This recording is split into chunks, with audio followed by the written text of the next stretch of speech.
introduce today's colloquium speaker, who has been visiting with us all day and leads the CASL program, which is something that many of us have significant interest in. Dr. Douglas Kothe, right? Kothe is basically, he's the director of the Consortium for Advanced Simulation of Light Water Reactors, which is one of the DOE innovation hubs that has been formed. It was the brainchild of Secretary Chu. Of course, we appreciated having him as a laboratory director for Lawrence Berkeley Lab. And the CASL is an Oak Ridge National Laboratory. Doug has been at Oak Ridge since 2006 when he became the Director of Science in the ORNL National Center for Computational Sciences. He holds his PhD in nuclear engineering from 1987 from Purdue University, where his research focused on computational applications for inertial confinement fusion, or serving as a graduate student research assistant at Los Alamos National Laboratory. And there we had the opportunity for some conversation and discussion, because that's something that we've had a lot of engagement with here at Berkeley also, at least earlier on. And actually it's one of the areas that's led to a lot of our current fission work, believe it or not. After a brief period in the Defense Science Program at Lawrence Livermore National Laboratory, Doug worked at Los Alamos for 20 years prior to coming to Oak Ridge, where he held a number of research program and line management positions. And I think his research interests and expertise lie in the development of physical models and numerical algorithms for the simulation of a very wide variety of physical processes in the presence of incompressible and compressible fluid flow. And we had one wonderful discussion on these topics, but at this point, I'll turn things over because it should be a very interesting discussion. Thank you, Eric. Appreciate it.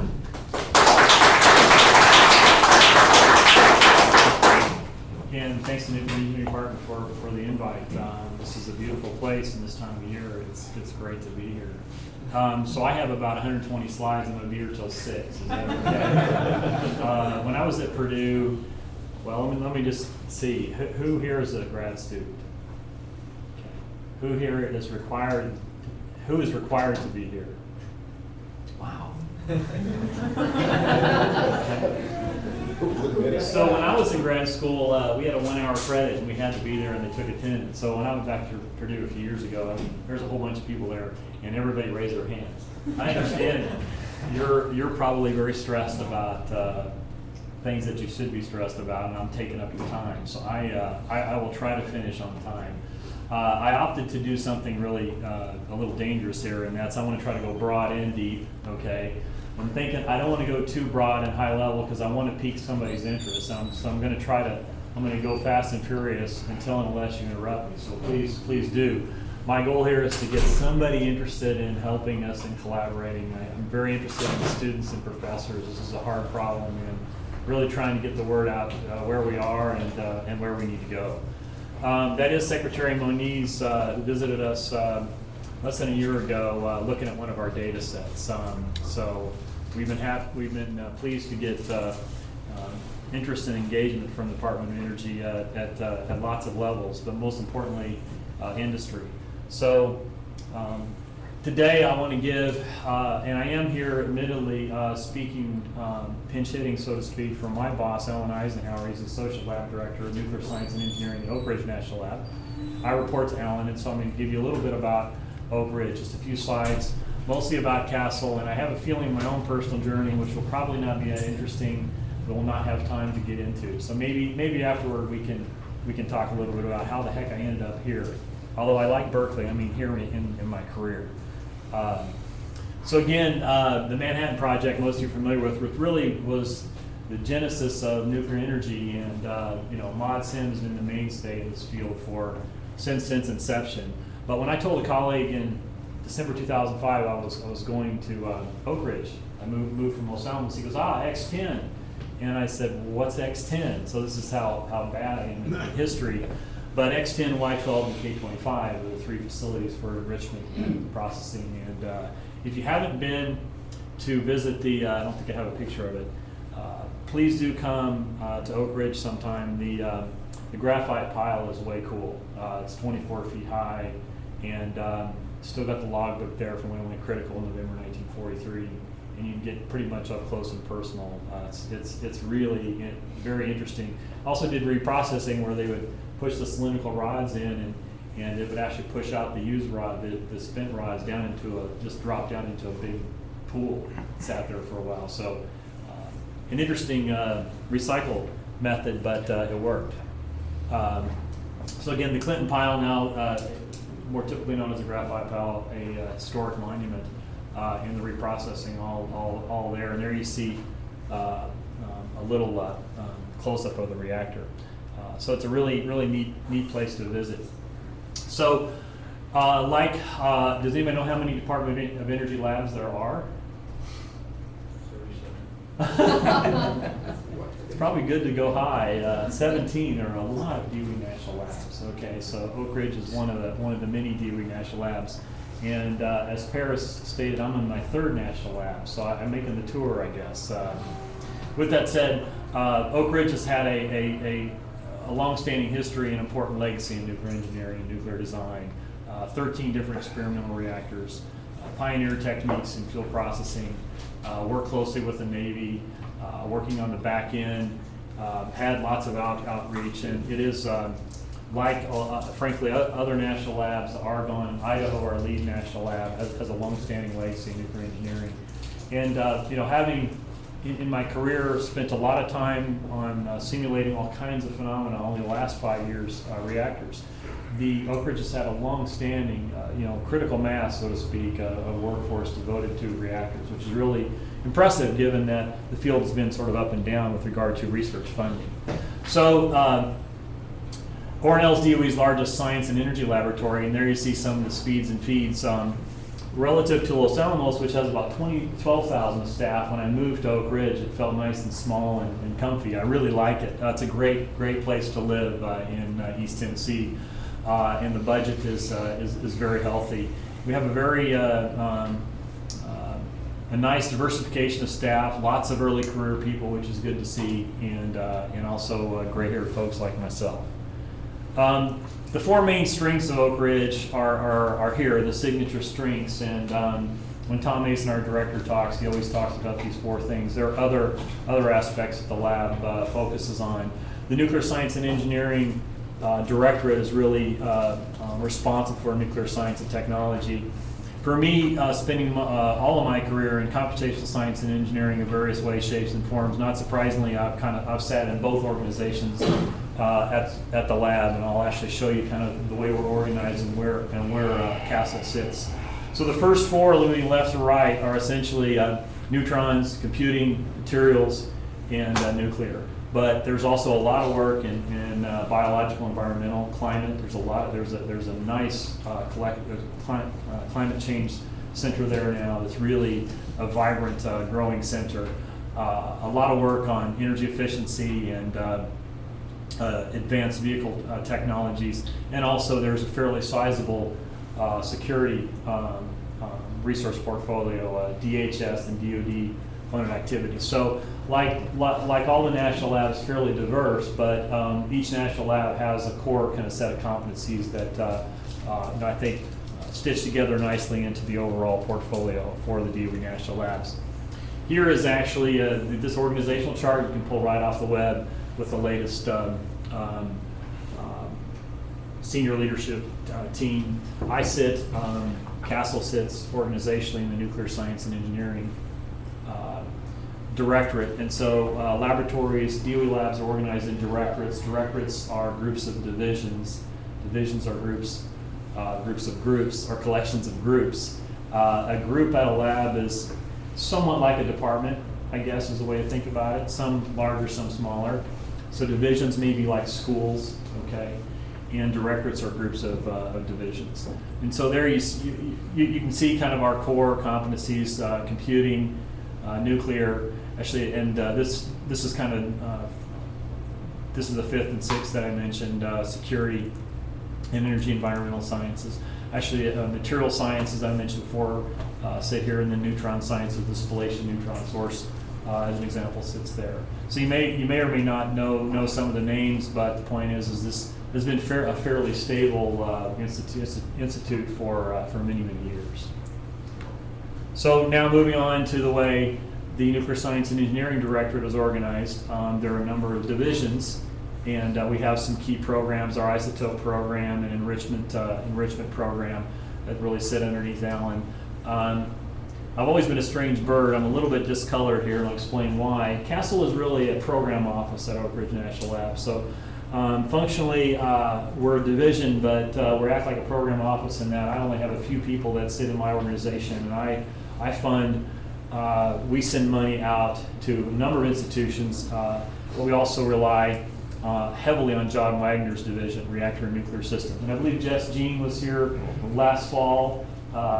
He's one of my heroes, frankly, and he sits in that organization and is really the kind of the lead reactor physicist in that organization. We rely heavily on Jess. So I've got dotted lines all over the place. I really have a shared fate with John Wagner. A lot of his staff we rely on in CASL. So I report directly to Alan, and that's kind of how we're organized. Depending on the size of the lab, you'll have different numbers of directorates. Los Alamos, for example, last time I counted, had about 18 directorates, and so they cluster their directorates into principal directorates. And so, in the military, they say it's the square root of 10 is a good number for how many direct reports you should have. So that's kind of the way it works out at Los Alamos. So 3 or 4 directorates are clustered into a principal directorate. In this case, this is where CASL sits organizationally. So I'm now going to move away from Oak Ridge, but I'll just pause. Are there any questions about the lab? I've been there 9 years. It feels like yesterday sometimes, so I probably can't answer your question. But if you have any questions about the Institute, we bring in a lot of students during the summer, not only CASL, but other organizations. It's a great place to visit and work. So if you're interested in this directorate or CASL or Oak Ridge in general, just let me know. Okay, now I'm going to move on to CASL. I'm going to move quickly here. This is a slide that the chief scientist for CASL, Paul Terinsky, made. I probably wouldn't be able to make this slide up because I don't have the 35 years perspective he does for kind of watching the role of modeling and simulation in nuclear engineering. His view, and I agree, kind of observing things in CASL, is the field's kind of gone from leader to follower in simulation over the past 20 years. Relative to aerospace and automotive and pharmaceutical and biochem, the field's kind of been leapfrogged, and I think there are good reasons for that, and it doesn't mean that that's necessarily bad. One principal reason is we have to be very conservative from a regulatory point of view with regard to the safety of our reactors. And so taking large risks in exploratory research comes at a price, and you have to be very careful. Other fields take more risks with regard to mod sim and push for technology step changes.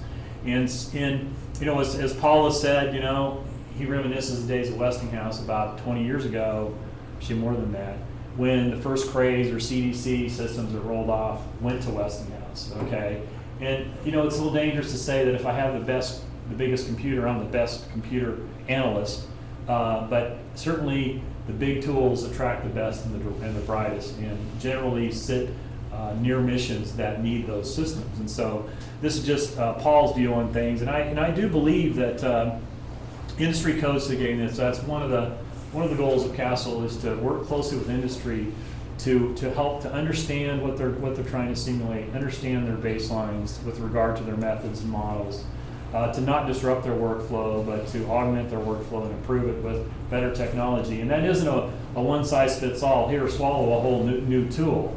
It's about working side by side closely with industry and really a peer relationship. And so I think industry codes can capitalize in a better way on benefits that more precise predictability for simulation tools mean. And it's a loaded term, and it's a very qualitative term. There's ways to measure that. Maybe we'll get into that here in a minute. I think you've heard that we've organized ourselves, for better or worse, I think it's for better, around what we call challenge problems. And a challenge problem is not a grand challenge, but we define it 2 ways. It's one industry cares about. It's a problem industry has brought before us. It's not a problem that we're going to solve on our own. Many of these problems are decades long, and they may not be solved in the foreseeable future. And solved meaning, okay, we've mitigated everything totally, we've got it all figured out. But it is nevertheless a problem that industry has said we could use some help on. The second definition is it's a problem whose solution is amenable to mod sim. Some aren't. And when I say amenable to, meaning some are easier to simulate, some are much more difficult. But we don't want to undertake in CASL a problem that we have no hope of making any progress on in 5 years or 10. So we have to be careful about what we bite off in terms of scope. And we've organized them kind of around operational problems and safety-related problems. And both are very, very difficult. When you're putting together new technology, you want to start with, none of this is easy, but you want to start trying to simulate the simpler scenarios. And operational scenarios are simpler to simulate. It's still very difficult. But in CASL, we focus first, and we're a little over 4.5 years. So first 3 years, we really focus more on operational problems. We need to get our feet wet, develop some confidence with our ability to simulate reactor operational problems. It doesn't mean we're done, but it does mean we have some base technology to move forward with regard to transits, which are much more complicated. I'll also mention, I didn't put my standard charter slide. Our focus in CASL, and believe me, is hard to sort of decide on this, but we decided to stick to in-vessel phenomena. And as nuclear engineers, that's where all the way cool stuff goes on. And we're going to stick to PWRs. It's about 2/3 of the fleet, both in the US and in the world. That doesn't mean that decision wasn't difficult. We could have focused on steam generators or pressurizers or almost anything in the nuclear plant. The DOE gave us the ability when we proposed CASL to choose particular scope, justify the choice of that scope, and then tell the Department of Energy what we were going to do to try to improve. In this case, we have specific metrics. And frankly, if you don't put metrics out, then somebody else is going to measure you in ways you don't want. With that said, metrics are scary because you're committing to specific technology, specific capabilities. So we've done that, and not without some heartburn, but we have specific metrics in these areas. So we've settled on what we call an environment here that's known as VERA. And VERA just really is a vehicle or a tool within which to integrate capabilities and to tackle these challenge problems, to simulate certain aspects of these challenge problems. One of the things we didn't appreciate, at least I did, maybe the Jess Jeans of the world, or the Paul Trinskys of the world did, is we needed to have a core simulator capability. Core simulator is a standard industry term for essentially depleting a operational reactor core, following it day to day, week to week, month to month, cycle to cycle. So industry have a very impressive set of core simulators. They use typically lower fidelity methods that nevertheless are heavily calibrated and really deliver the mail with regard to understanding how reactors work, keeping them safe, and keeping them efficient. So the idea is to not supplant the industry core simulators, to understand what they can do, what they can't do, and then try to raise the bar on the industry core simulators. And we're going to do that by prototyping our own in our own environment. And we call that VERA CS. It includes neutronics, okay? Thermal hydraulics, in this case sub-channel. We didn't originally plan on sub-channel. We were going to go CFD everywhere, which in retrospect doesn't make sense. I'm a CFD person, but we're not quite able to do that yet. And we're actually going to bring in a fuel performance code as well, as opposed to relying, at least initially, on a fuel temperature model in the sub-channel. So that's something I want to get into, which is really kind of an interesting paradigm. So this little chunk is our core simulator. But within VERA, we have various other capabilities. I want to talk a little bit about this that can be built as a tool that's a separate tool, or we can build 2 or 3 of these coupled together as yet another tool. So in a sense, this is an environment that can emit a number of executables, if you want to look at it that way from a simulation tool perspective. Our philosophy is to not reinvent everything possible. We want to pull in existing capabilities where it makes sense. In that sense, we've relied heavily on existing solvers. The Moose framework out of Idaho, very impressive framework. We utilize it. Okay, we utilize it where we need it, and it's been a very nice capability. Linear nonlinear solver packages from Argonne and Sandia, we integrate in. Some capabilities we've had to build on our own. DTK, we're very excited about that capability. I'll mention that a little bit later. We want to be able to interoperate with other capabilities. If we want to do a controlled test on our core simulator versus an industry core simulator, we need to be able to interoperate with that core simulator. we're publicly funded, so we're not going to work on proprietary code, but we want to be able to have access to proprietary tools so that we can bring them into our environment and do a controlled A/B comparison. So we can understand, is what we're doing really different and better and consequential or not? In some cases, in other projects I've been involved in, we did this kind of analysis too little too late. Didn't have a good idea as to what we were chasing kind of the wrong requirements. And these capabilities, corrosion chemistry capabilities have been new. In fact, we planned on integrating industry capabilities here. We have done that, but found that kind of where we wanted to go, we needed to build some new capabilities. So that's kind of a look at the environment, and it's a collection of codes, a collection of tools. The environment is it's not a framework. It's different than a framework, and I'll just say a few things about it.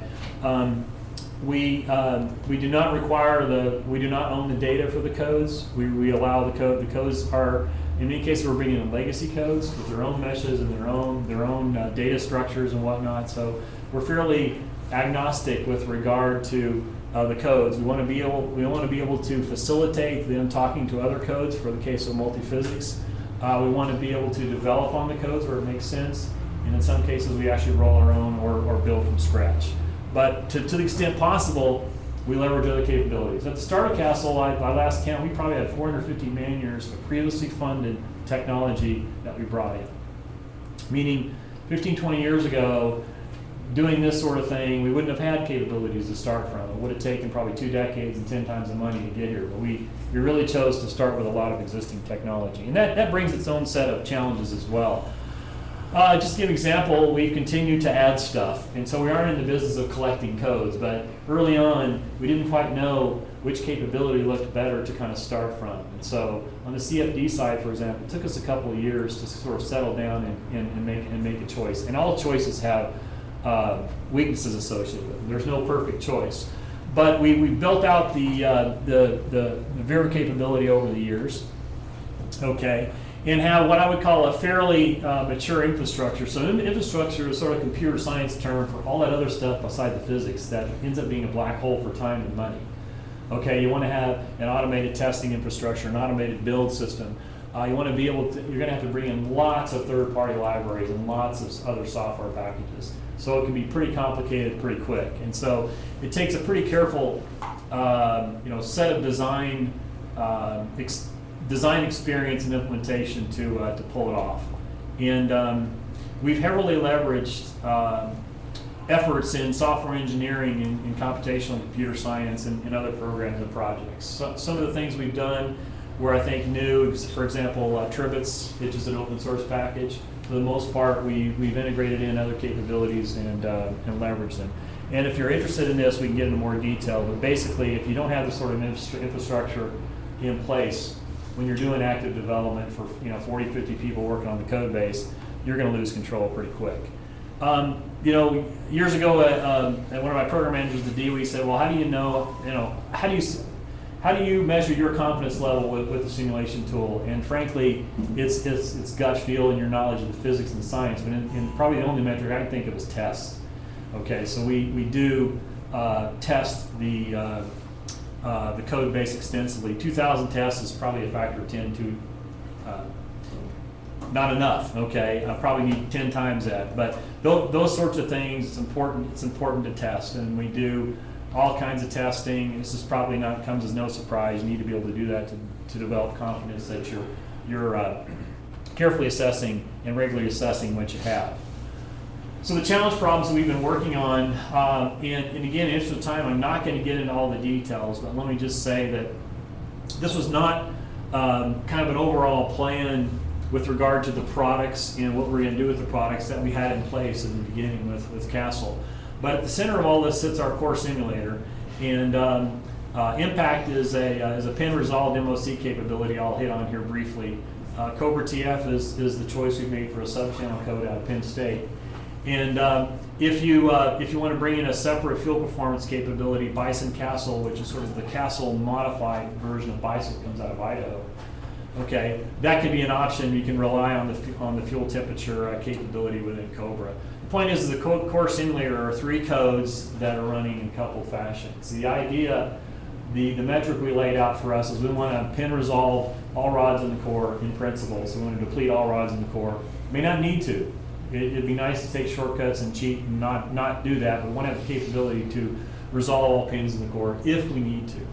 So we want to be able to load follow, to follow an operating reactor core out to a point where something happens or something interesting, some problem, some incident, some issue. And so with for example, a CRUD-based simulation, we're going to evolve the core simulator up to the point to where the incident occurs, and then we're going to do a deeper dive on the CRUD. And typically these analysis in the white boxes involve simulating at a higher fidelity a subregion of the core. Okay, so every one of these problems has kind of a core ride requirement as well as subregion requirement. With enough computer resources and time, we might just zone the you-know-what out of everything and just always do full core, but that just makes no sense right now. So most of these problems, in fact all of them, involve some level of full core, load follow, up to the point of where the problem occurs, or typically upstream a little bit, and then we do a deeper dive. I think that really follows kind of the typical workflow of industry. So there's nothing new there, except that we're kind of sleuthing out these set of problems with our own set of tools.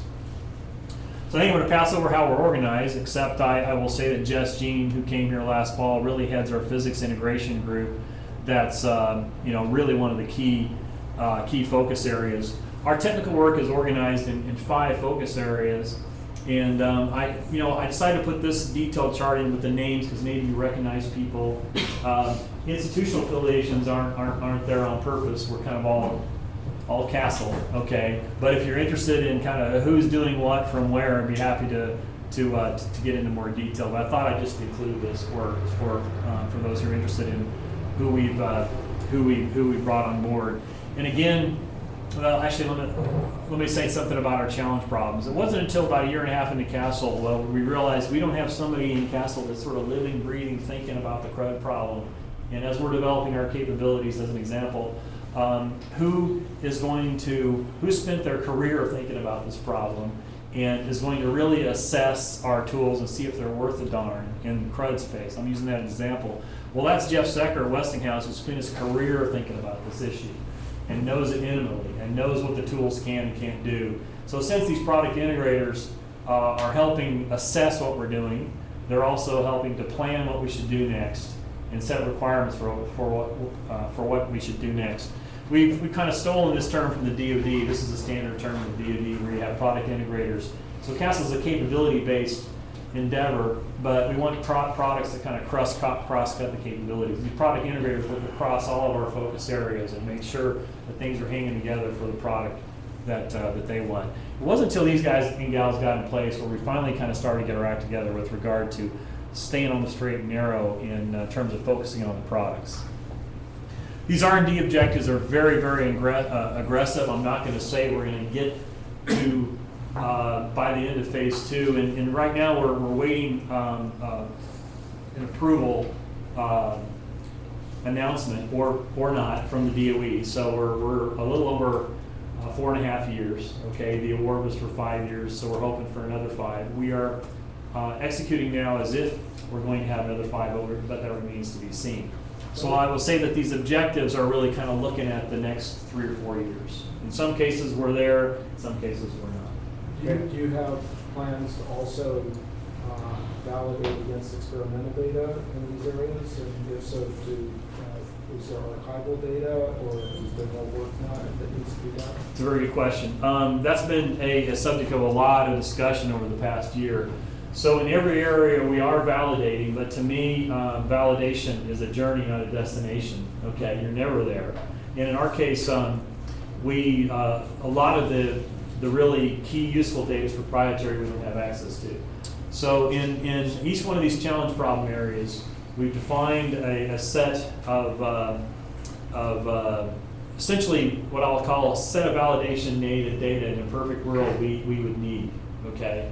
We've identified where we have the data and where we don't. And where we don't have the data, we've actually communicated to DOE, here are the gaps, and we've even, this is NAMD at North Carolina State did this work, even done cost estimates on what experiments would cost. So in that sense, we're not an experimental program, but we're working hard to influence current and ongoing experimental programs. Also reaching out to industry for help in getting access to the data. And that's a good example of cost share.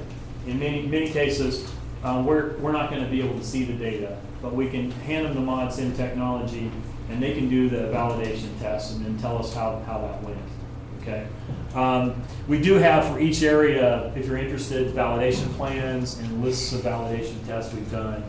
Probably the most important thing we have not done is kind of draw a line and say, here's where we're going to stop. Here's where we can't go any further.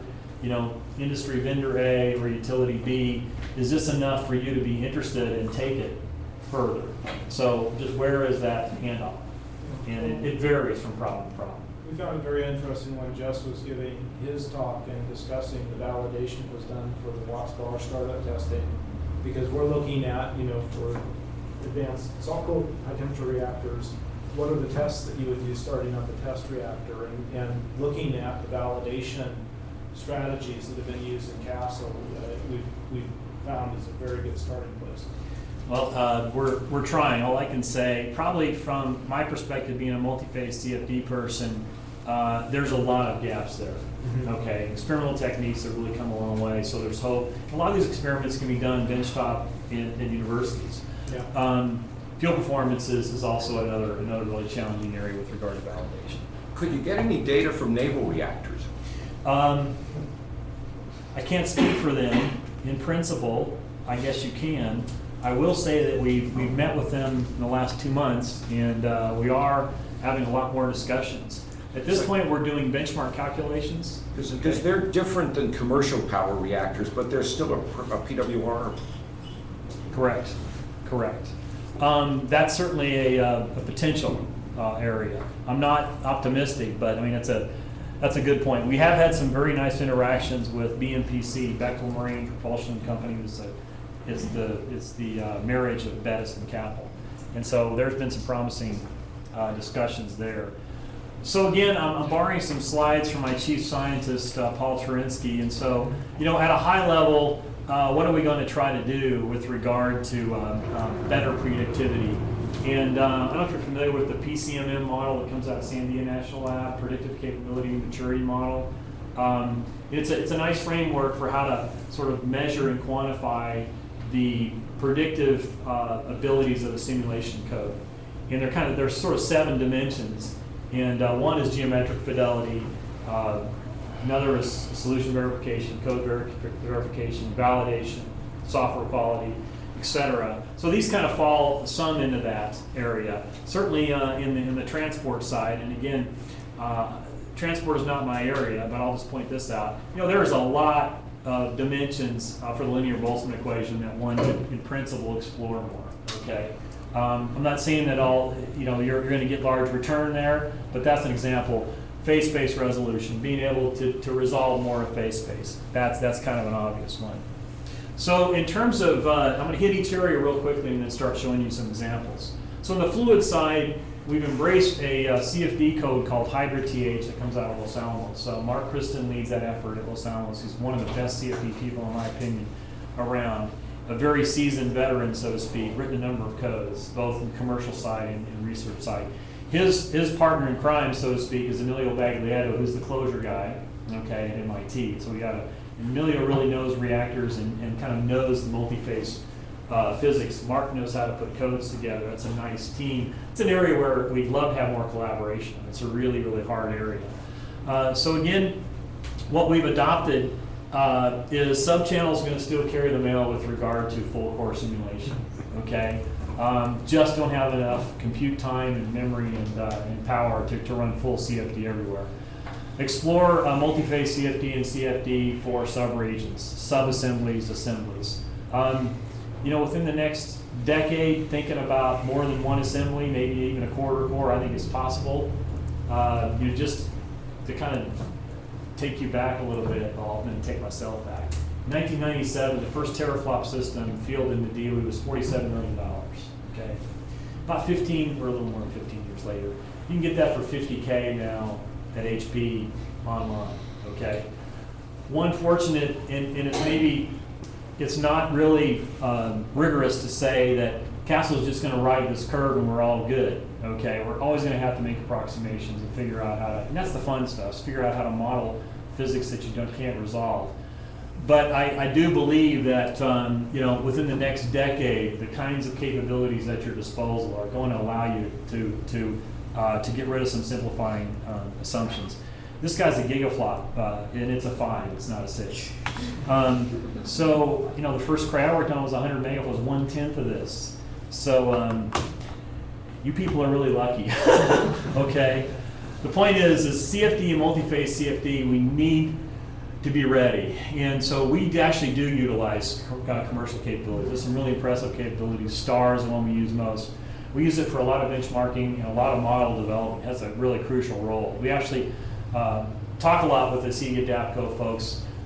We are, Hydra is a DOE capability that's being developed not to compete with STAR, but to really augment areas where what STAR currently isn't hitting. And that's the multi-physics. We need access to source to do the multi-physics.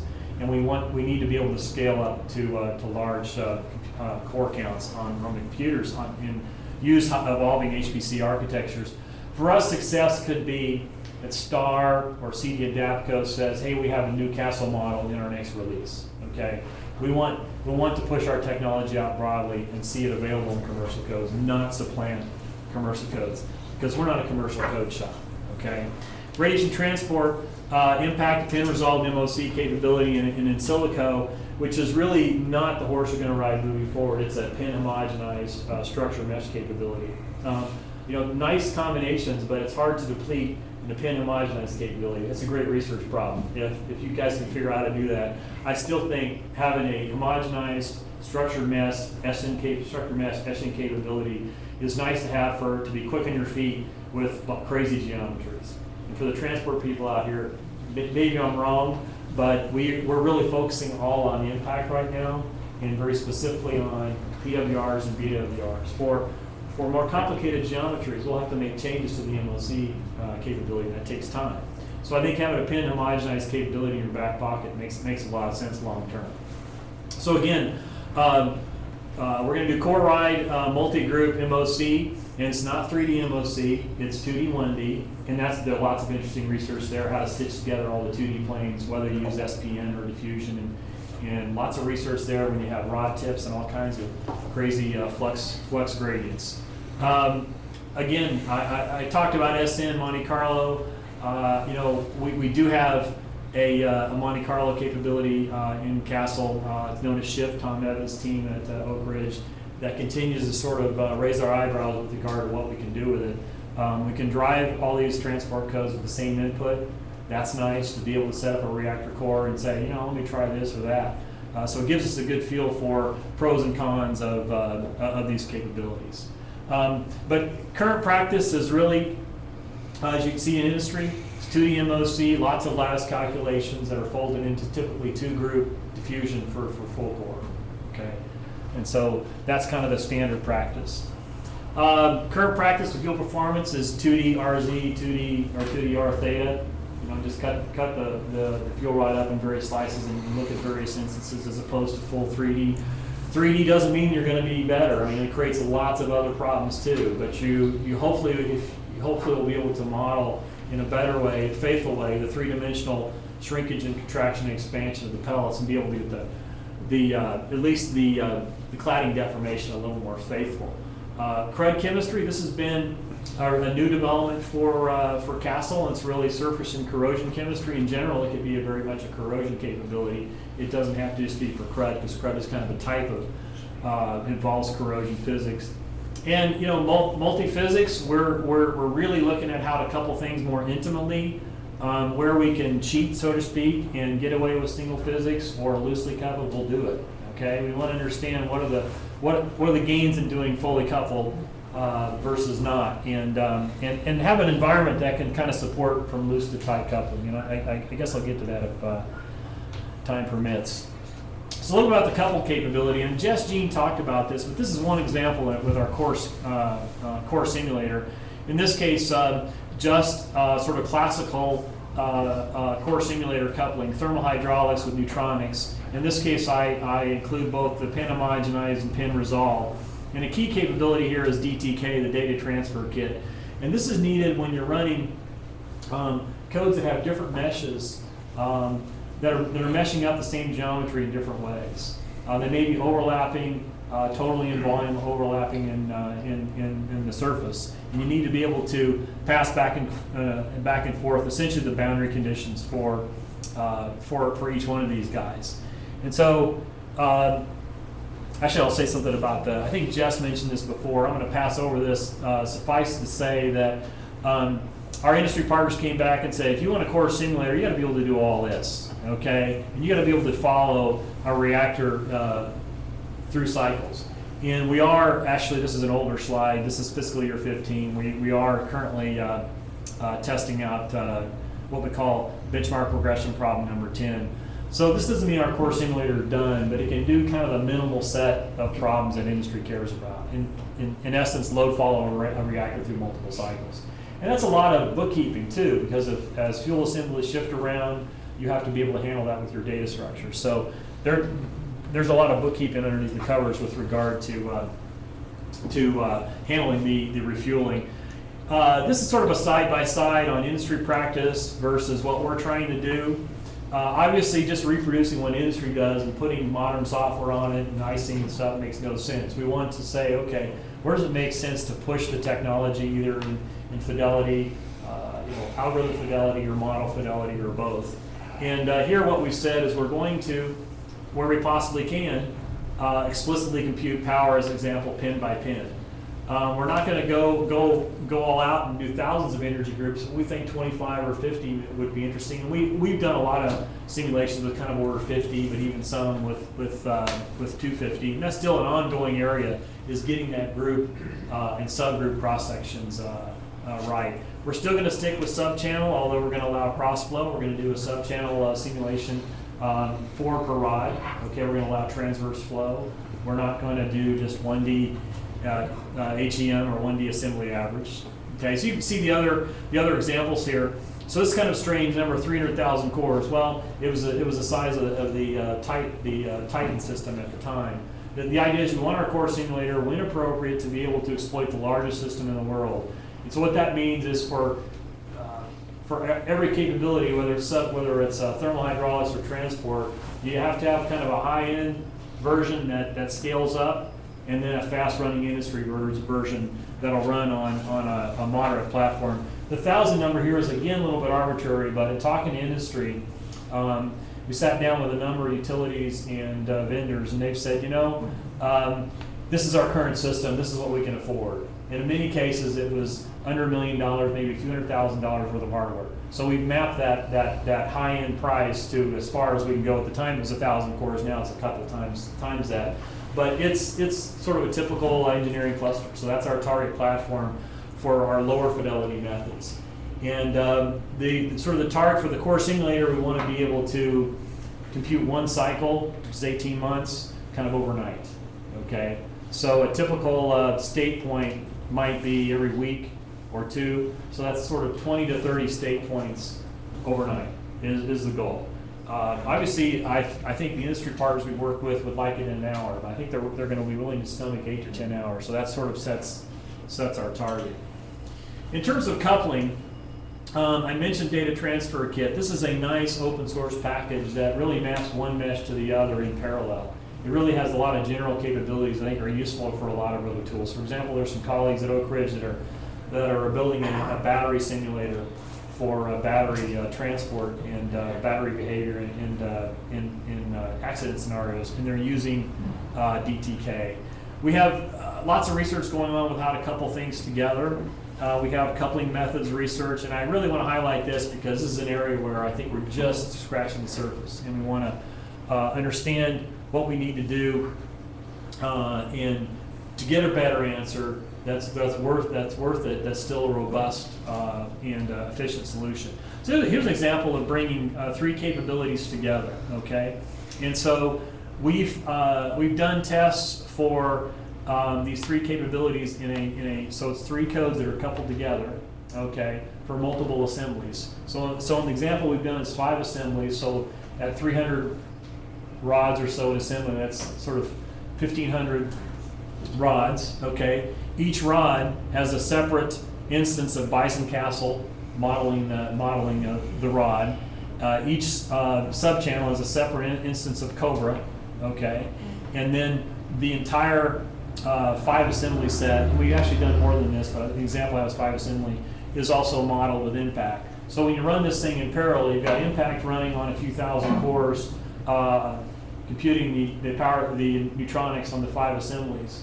You've got Bison Castle has 1,500 instances running each fuel rod, okay? And then you've got Cobra, which is sort of 1,500 times 4 of those instances running each channel. Point is each one of these codes doesn't really know they're kind of embedded within an environment. So our job is to be the conductor and to stitch these guys together. And so each code is being handled boundary conditions back and forth. And a lot of them are running independently on processors. So we're kind of cheating and we're bringing them together in a way where they don't know they're part of a parallel environment. So each code is sort of handing boundary conditions off to the other. And so you have to bring all that together and iterate it to convergence, which is the hard stuff. And you have to also show that your answers, are better than the current capabilities. DTK is what does the stitching together. And there's a lot of interesting mathematics here with regard to, I have a surface flux on a rod, and I know what it is, and I want that surface flux to be constrained to be, when I map it over to another mesh, I want that same surface flux. I don't want to leak energy or create energy.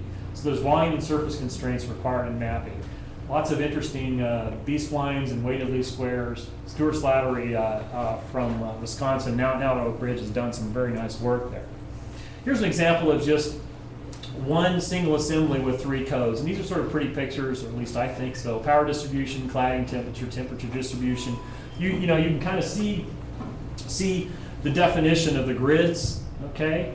And you can see the power distribution and the leakage around just a single assembly sort of test problem, okay? Now look at the fuel temperature running up through the assembly, and now you see when you bring in, so TMAT is a name. Code developers like to name everything, okay? So TMAT is a name given to the three-headed code triumvirate, and that's actually using a full fuel performance code. And CTF plus in silico is using the fuel temperature capability in Cobra. So now you've got an interesting possibility or an interesting test base where you can compare in a core simulator, everything else held the same, the fuel temperature model and the sub-channel code versus a full fuel performance code. You can even maybe long-term investigate how the fuel performance code might inform the faster running fuel temperature model and the sub-channel code. Just like DNS and turbulence can inform a more engineering CFD, or Monte Carlo can inform deterministic. Now you can have the full fuel performance code inform the faster running fuel temperature model in sub-channel. And so there's kind of a nice interplay back and forth between these various approximations. This is the 5 assembly problem that I mentioned earlier. It was a problem we made up. It's just to sort of demonstrate that things hang together, okay? And yeah, this is kind of cheating because we don't have an answer. It's a modeler's dream to have no data, right? But this is just kind of what you do to prototype the capabilities. This is some work Steve Hamilton has just put together. I wanted to share. I'm not going to get into the details except to say, when you do Picard iteration, okay, when you basically, and Picard iteration is I'm going to compute the neutronics and hold everything else the same. And then I'm going to pass my neutronics information onto the fuel. I'm going to pass my fission power onto the fuel code, hold everything else same, and do the fuel code. Then I'm going to pass it back. So I'm going to go back and forth. Okay. And typically this doesn't converge very slowly. Well, he's finding you've got to apply damping factors to even get the darn thing to converge. And guess what? The damping factors depend on all kinds of things. So if you want an industry person to use this thing more as a black box, you got to have a more robust coupling algorithm than that. Okay, you don't want to have these various algorithmic tweaks to really, have a grab bag of them to make them work. So, we're looking at all kinds of coupling capabilities here. Picard's the base capability, some more advanced capabilities. Anderson acceleration looks very promising in JF&K. So this gets into more of the applied mathematics side of things that's really not particular to nuclear. It's an ongoing area in all kinds of multiphysics simulators. Basically, how do you bring together multiple physics? And the challenge here is we don't want to solve all the equations together, same mesh, same technique. Neutronics has its way of solving things, thermal hydraulics has its way of solving things, same with fuel performance. So we don't want to intrude on those, but we want to orchestrate and bring them together. That's kind of a tall order, but that's where we want to go with regard to the couplings. That's an area where we could certainly use some collaboration and help. Now I'm going to step back and give you kind of the industry perspective. And these are some slides actually that our industry partners, and I'll mention TVA, Tennessee Valley Authority, is a utility, Westinghouse is a vendor, and EPRI is kind of the R&D arm of the industry. We're also engaging Ariba and GE, other utilities like Duke, Dominion. So we're trying to cast a net fairly broad. So I'm going to say these slides really kind of represent a fairly faithful sort of feedback we're getting from industry. So benefits of advanced simulation: greater freedom in loading pattern determination, reduction to feed region size. Feed region here is about 1/3 of the core is typically fresh every cycle. Okay, each assembly is about $1 million. Okay, to keep margin, the thinking is some number of those assemblies are probably not needed. Okay, with 100 reactors, maybe 5 or 6 of those, we're being very conservative. If ModSim can better inform which ones you need to replace and which ones you don't, there's a money saver there. Improved core designs, mixing vane design. This is a CFD or thermal hydraulic problem. Crud-resistant fuel designs. I mean, I don't think in our current PWRs that crud is probably ever going to go away, so resistance is a little bit strong, but let's just say we want to understand when crud appears and try to mitigate it. Improved load follow, power uprates. A gating factor for power uprates is PCI, and the current pressurized water reactors, also boilers, as well as crud. And so as you begin to push power, some of these other problems that we're looking at come in and tamp down the possibilities. And looking at cladding integrity around LOCA and RIA scenarios. We're not analyzing those scenarios in total. We're looking at crud integrity as a result of those scenarios. So there's a fair amount of drivers here. And just to give you a PCI example, and I've got a few other examples, but in the interest of time, I'm going to try to wrap this up. So because of PCI margin and risk, when a reactor powers down and then is coming back up, okay, typically the power up will follow a fairly shallow and conservative slope to minimize PCI, pellet cladding interaction failures, okay? And if you integrate under the curve, say what the ideal versus what's done actually, power on the grid is dollars to the utility. And so typically you're talking a fair amount of money, millions or more, that you could recover if you could power up quicker, okay? And as reactors will load follow up and down, pellet cladding interaction continues to be a problem that needs to be looked at.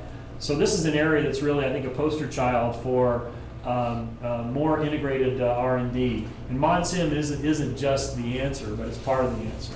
And so here, we want to provide a methodology for core-wide PCI failure risk assessment. In other words, this is kind of an example use case.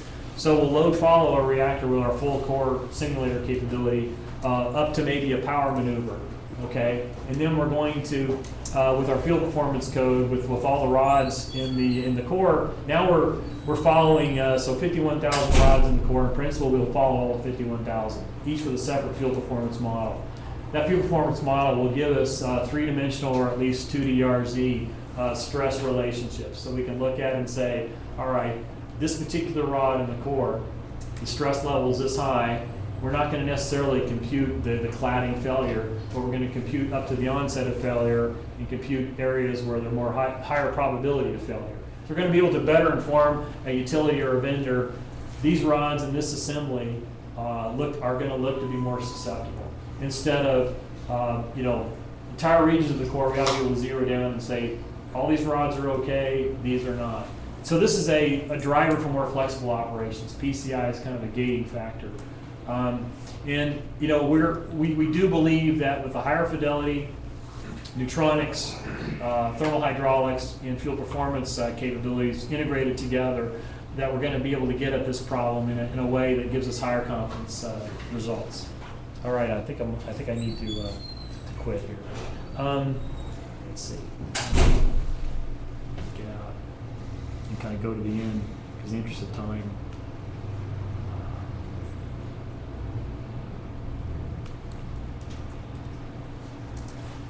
I'm going to skip the CFD unless you guys want to stay till 6. Okay. Just a couple on fuel performance and I'll wrap up. So the Bison CASL capability, we're heavily relying on the Idaho National Lab to do that work, and we're integrating with that effort. Fuel performance is really a complicated beast.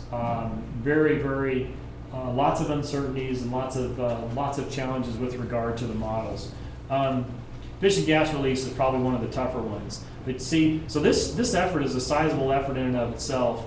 And we're essentially adding additional support to the Bison team to go after very specific aspects of what we need. So this is an example of how our core simulator will essentially couple in the Bison CASL capability and just bring along all these other nice features.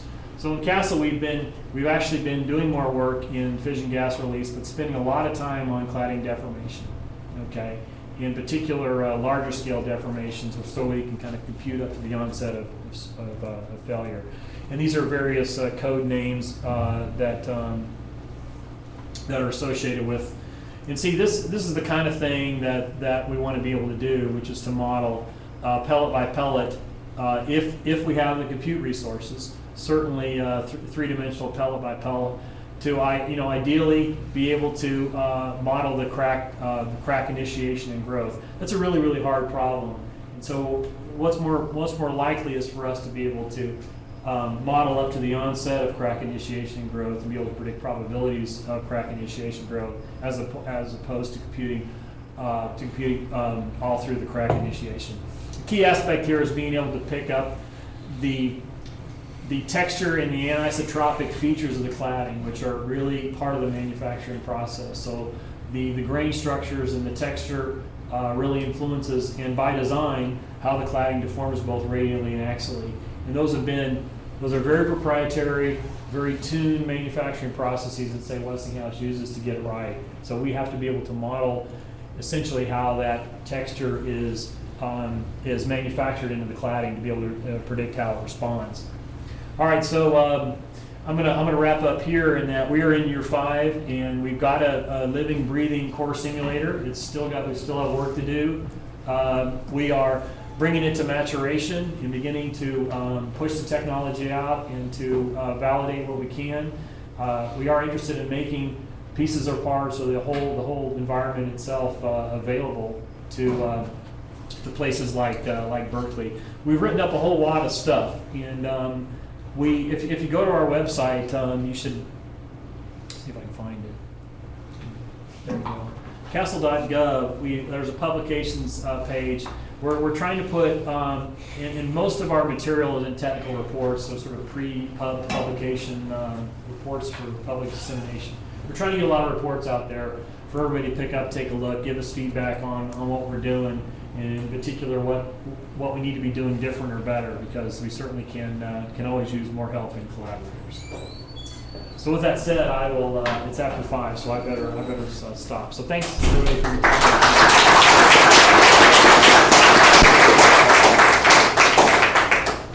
Time for a few questions here. Ed. You hadn't mentioned much about origin and scale, which is probably the most popular product in Berkeley. Okay. Okay, so on CASL actually does fund the scale team to do work. On the depletion side, we're working to modularize origin, so essentially we use origin, okay, as opposed to having some kind of homegrown depletion model. That may or may not be good news from your perspective, but we are integrating origin as a module, okay. As part of the scale distribution, shift and de novo are two capabilities that come with the shift with the scale distribution. And so we essentially are using those same capabilities within CASL. We do rely on the team for cross-section generation as well, COMSOL as an example. I don't know if that answers your question, but we do support them for particular needs for the core simulator. Thank you. So this project is 5 years into the project.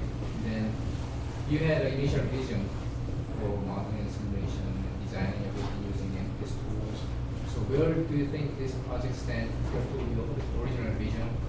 Have you applied this thing to real design? And if you have you seen any real changes in the design or improvement in design margins and so on? Where do you stand in that? Yeah, it's a very good question. So when we submitted our proposal in March 2010, we included in there a 5-year plan with about 125 milestones. Okay, we were reviewed last August and asked to compare those milestones with where we are now. Kind of both for our capability development as well as our challenge problems. And I think you know, for most of the areas we were on pace. In some we were ahead in CRUD. For fretting we were behind. Okay, it kind of depended on the problems. For transport, Bill Martin, surprisingly I say that, we were about on track. When I say on track, meaning we laid out a set of milestones and we just believed, okay, year 4 we said we'd be here and this is where we are.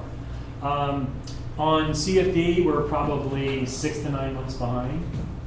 Like I said, on the CRUD side, we're ahead. For our core simulator, we want to be able to do CRUD-induced power shift, full core, and that was something I wish we would like to have last December. So we're probably 6 months behind on the ability to do fully integrated CRUD-induced power shift.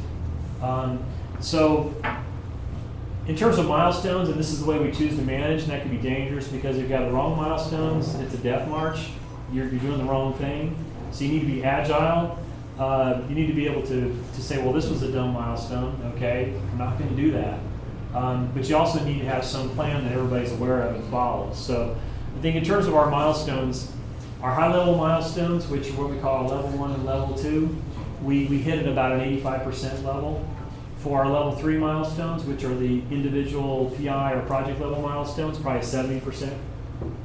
And I don't know what the right number is, but I will sort of give you my philosophy. If we hit 50%, it's poor planning. If we hit 100%, we're sandbagging. Yeah. So, you know, I think we survived the review. We were asked in great detail to show in every area plan versus execution. And I don't know about you guys, but for R&D, 5 years is a long time. It's hard to do. Back to the design. I didn't show as many industry applications as I would have liked, but Westinghouse is now testing Vera in-house. And I say in-house meaning these aren't the people that we're funding. They're in a group that has no emotional attachment to whether we succeed. Okay, they just want to get their work done. They've been testing it on the AP1000 with very good results. And I actually could, so I can show you that slide.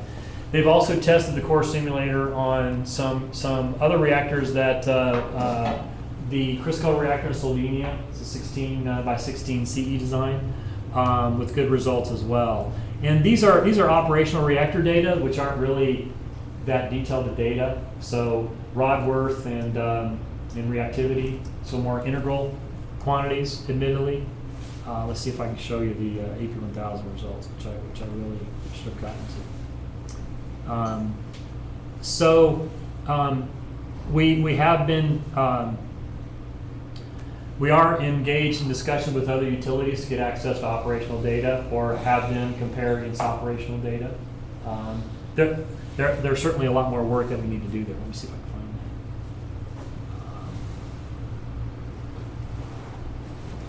that. I had a picture that showed AP1000 results. Now this is kind of stretched, but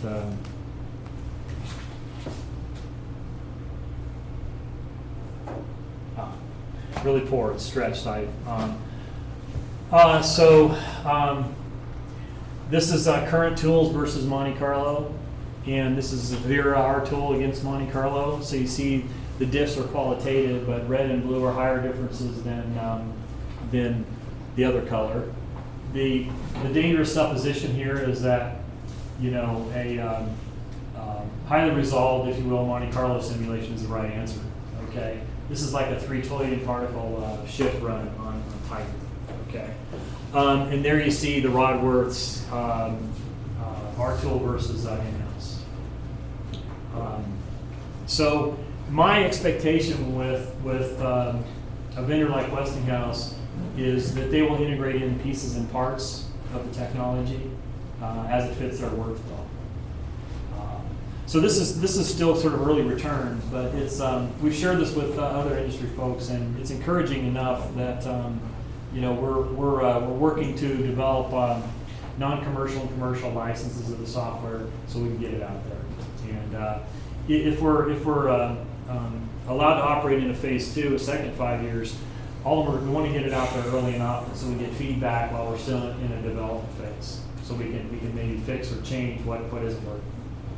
If I may. Yes. So if you're talking Westinghouse is Toshiba.